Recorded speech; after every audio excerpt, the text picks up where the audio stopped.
اپنے چینل پر ہم آپ کو خوش آمدید کہتے ہیں۔ ہر روز ایک نئی کہانی سننے کے لیے ہمارے چینل کو سبسکرائب کریں اور کہانی کو مکمل سنیں۔ میرا نام سائرہ ہے۔ میں سب سے زیادہ حسین اور کم سن تھی۔ میری عمر 24 سال ہے۔ اب تو میں گنتی ہی بھول گئی تھی کہ ان 24 سالوں میں کتنی بار مجھے درندگی کا نشانہ بنایا گیا تھا، کتنی بار میری سسکیاں اور چیخیں کمرے کی دیواروں سے ٹکرا کر اپنی منہ آپ مری تھی۔ میرے جسم کا کوئی بھی حصہ ایسا نہ تھا جس پر درندگی کے نشان نہ بنے ہوئے ہوں، اور کل رات تو جس بھیڑیے سے میرا واسطہ پڑا تھا اس نے تو مجھے اپنے دانتوں سے لہو لہان کر دیا تھا، میرے چہرے کو بھی نہیں چھوڑا تھا، میرے ہونٹ بالکل نیلے پڑ چکے تھے، مگر اس کی ہوس پوری ہونے میں نہیں آ رہی تھی۔ آخر کار میں نے اس کے سر میں زور سے گلدان مارا اور اسے زخمی کر دیا۔ اس پر خورشیدہ مجھ پر بہت تل ملا رہی تھی کہ اس کا اتنا امیر گاہک میں نے زخمی کر دیا، مگر میرے زخموں کی پرواہ کسی کو بھی نہ تھی، یا شاید کوئی مجھے انسان سمجھنے کو بھی تیار نہ تھا، اس لیے میری کوئی بھی رات اذیتوں سے خالی نہیں جاتی تھی۔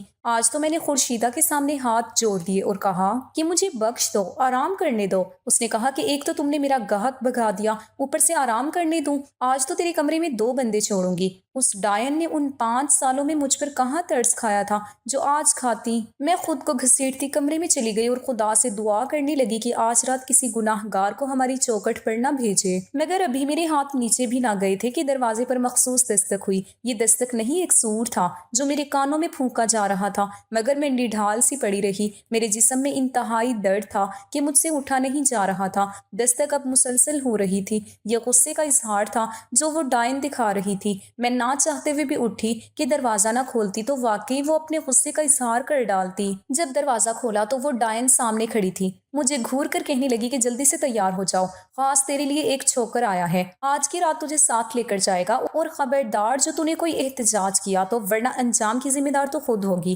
اگر ہمت نہیں ہو رہی تو تجھے انجیکشن لگا دیتی ہوں، مگر اسے خوش کر کے ہی آنا۔ میں اس کی باتیں سن کر ایک سرد آہ بھر کر رہ گئی اور کہا کہ آدھے گھنٹے تک آتی ہوں۔ وہ یہ کہہ کر چلی گئی اور میں مرے مرے قدموں سے آنے والی بے پناہ اذیت کے لیے خود کو تیار کرنے لگی، کیونکہ جس رات مجھے کوئی گاہک لے جانے کے لیے آتا تھا وہ رات میری اذیتیں عروج پر ہوتی تھی۔ اتنی بھاری رقم ادا کر کے مجھے لے جانے والا مجھ سے وصولی بھی بہت بھاری لیتا تھا۔ اگر اس کا دل خود بھر جاتا تو اپنے درندے دوستوں کے حوالے کر دیتا، اس لیے مجھے مجبوراً انجیکشن لگانا پڑتا تاکہ نشے کی حالت میں مجھے کچھ بھی یاد نہ رہے اور اس اذیت میں کچھ تو کمی آئے۔ جب میں لڑکھڑاتی ہوئی نیچے آئی تو سامنے ایک خوش شکل سا نوجوان کھڑا تھا۔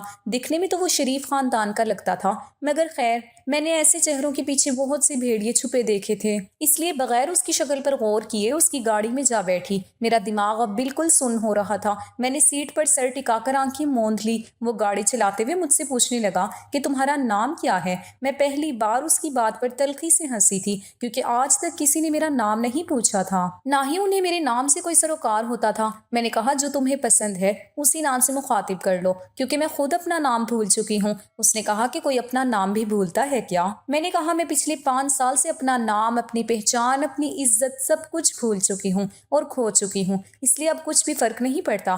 تم بھی مجھ سے زیادہ فری ہونے کی کوشش مت کرو، بس اپنا مطلب نکالو اور مجھے واپس وہیں پر چھوڑ دو۔ اس نے کہا میرا نام عبید ہے اور میں لاہور کے ڈیفینس میں رہتا ہوں، چلو تمہیں اپنا گھر دکھاتا ہوں۔ میری بات کے جواب میں اس نے اپنا تعارف کروایا اور ایک عالی شان گھر کے سامنے اپنی گاڑی روک دی۔ میں اس کی بات کے جواب میں کچھ بھی نہیں بولی، بس خاموشی سے اترنے ہی والی تھی کہ اس نے فوراً نیچے اتر کر میری سائیڈ والا دروازہ کھولا۔ مجھے آج تک اتنی عزت کسی نے نہیں دی تھی، اس لیے میں تھوڑی سی کنفیوز ہوئی۔ ہم جیسی عورتوں کی عزت کوئی بھی نہیں کرتا، بس اپنا مطلب پورا کرتے ہیں اور کسی کوڑے دان میں پھینک کر چلے جاتے ہیں۔ اس لیے میرے ساتھ یہ پہلی دفعہ ہوا تھا کہ کسی نے مجھے یوں پروٹوکول دیا تھا، میرا نام بھی پوچھا تھا، لیکن پھر بھی میں جانتی تھی کہ تھوڑی ہی دیر بعد یہ اپنا وحشیانہ پن مجھے دکھائے گا اور چلتا کرے گا، اس لیے میں نے اس بات کو زیادہ سنجیدہ نہیں لیا اور اس کی ہمراہی میں چل پڑی۔ میرے قدم لڑکھڑا رہے تھے کیونکہ نشہ اب چڑھنے لگا تھا۔ میں اچانک سے گرنے لگی تو اس نے مجھے تھام لیا اور اپنی آغوش میں اٹھا کر مجھے بیڈ روم میں لے گیا اور مجھے بیڈ پر لٹا دیا۔